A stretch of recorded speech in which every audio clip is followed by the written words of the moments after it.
George Washington was the father of his country, of our country. He was a seminal American for many reasons, and that has not changed. This was a man who spent his whole life as a military leader, even as president. He was commander-in-chief. This was a man who was called upon in the midst of the maelstrom of the Revolution to lead this ragtag army. He was a colonel. He wasn't even a general. He was a colonel in the militia, the Virginia militia. And he did it against all odds. And to be perfectly honest, he wasn't even that great of a general. There were some great tactical moves here and there, but he lost at least half of his battles. It was more a war of attrition, a war of endurance. When you read his letters throughout the war, there are times where he is absolutely scared to death. He's usually circulating those letters among his top colonels, his top staff. He's not spreading it out to everybody. But a lot of times he just did not know how this was going to turn out, which is really interesting to read. We look back on it, we think of it as so inevitable. George Washington didn't know when it was going on. Same way we don't know what's going to happen tomorrow.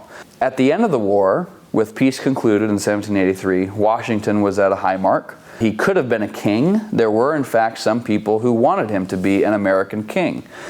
Contrary to popular opinion, the revolution was not based on an anti-monarchical idea. Some people took it there, but among the leaders, among the founders, monarchy was not the issue.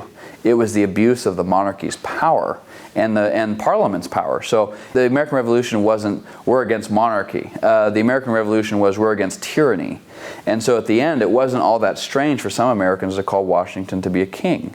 And when given that opportunity, he had his soldiers who were very loyal to him. The soldiers were about to take Congress. They were about to physically arrest congressmen. And Washington diffused that. And so he had all these chances. And what did he do? He didn't take it. He didn't take the opportunity. He wanted to go back to Mount Vernon.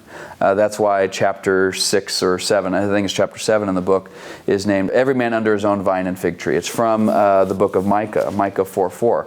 There's a phrase that Washington used frequently. And he used it to refer to his desire to retire at Mount Vernon. It had a beautiful estate. And this is something most people don't know. In 8 years of war, he visited Mount Vernon only once. He didn't have to serve, and he did. When given the opportunity to have full power, he didn't take it. He still wanted to go back, and that's exactly what he did in the years between 1783 and 1787.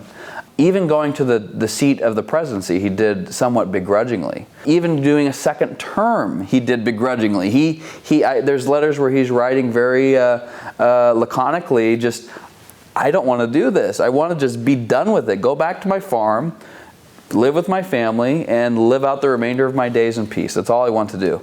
But he was convinced to go for a second term because he was the indispensable man. So we constantly see in Washington a leader who had every opportunity to grasp at power and yet didn't. He used the power that was given to him, and he used it effectively. He set so many amazing precedents with the presidency, which also is part of his legacy. But I think the defining moment, I have this picture in my office. There's the portrait of him surrendering his commission to Congress in 1783 after the peace treaty, the Treaty of Paris had been concluded.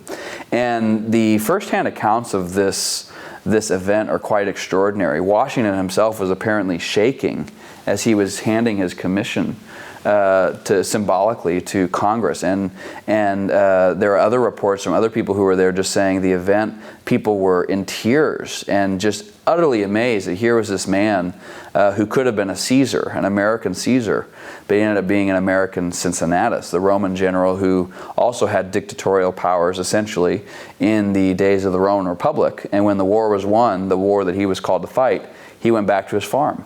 And so that's why Washington has been known since the early days as the American Cincinnatus. And so that scene, if that portrait had been painted any other way, our country would be dramatically different. It may not have even been born. And for those reasons and others, the character Washington showed throughout all of this, he is rightfully called the father of his country.